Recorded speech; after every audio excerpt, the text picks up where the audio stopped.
ready आजदेखि ऊ मेरो असिस्टेन्ट असिस्टेन्ट भने मालिकको अगाडि खुट्टै गर्छ झुक्केर म मालिक जस्तो लागिरहेको छु सबैजना जाने सुन्ने सबैजना नेता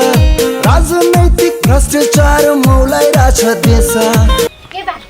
तिमी चाहिँ के खान खुसी भएको नि आमी छोरी रामी छ भन्दा तिमीलाई चाहिँ रिस उठेन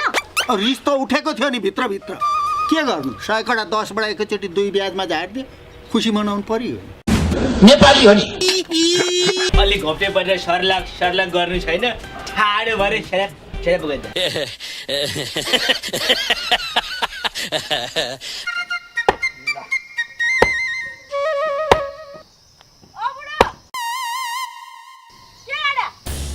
तँलाई बाँध्नलाई किलो गाडे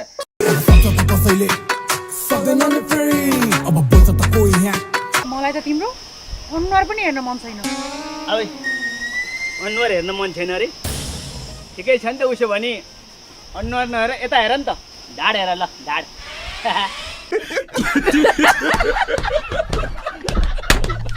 ढाड हेर नि त ढाड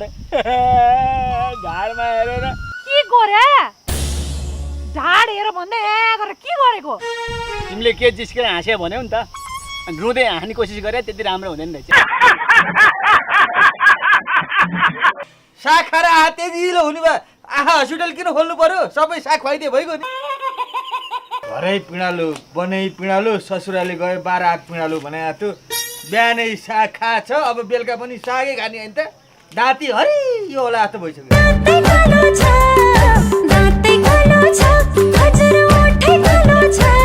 के अरे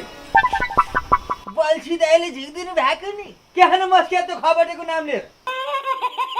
के भन्ने नि माई बडी बफेलो गुटुङटुङ कुदेको नोसी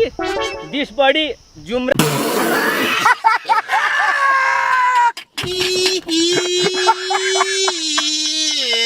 इंग्लिश बोले आएर के त यसलाई चाहिँ नेपाङ्ग्रेजी भन्छ नेपाली टु इंग्लिश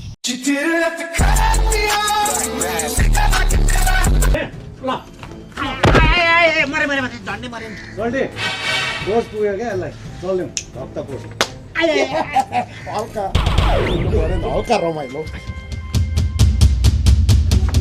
होइन एकछिन दिँदै यहाँ बस्यो है यिनीहरूको च्यान पारिदिन्थेँ म यहाँ डराएर भएको होइन मुलाहरू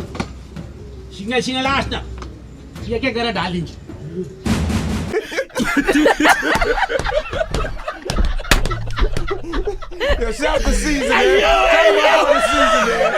यो जिन्दगीको यात्रामा पनि यस्ता यस्ता साथी भयो भने चाहिँ दुःख पाइने रहेछ हौ उता फिल्ममा पनि त्यस्तै यता पनि यस्तै बरु जीवनमा साथ दिने भनेको त एउटा आमाले मात्रै हुन्छ क्या होइन तर यो कुरा कसैलाई नभन्नु नि फेरि कसैलाई नभन्नु यसले सुनिछ